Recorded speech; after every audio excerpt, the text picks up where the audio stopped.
America. What is America's destiny? What is best for our nation, our people? What is just, true justice? We have to think about all these things together as a people.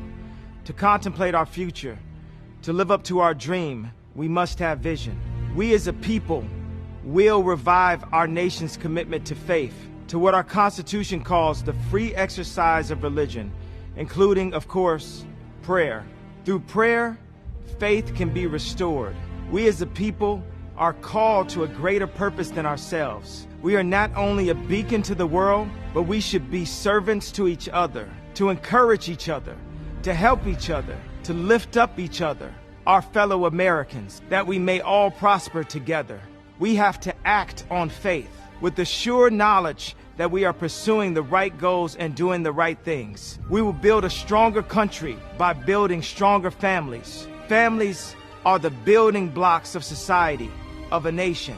By turning to faith, we will be the kind of nation, the kind of people God intends us to be. I am Kanye West, and I approve this message.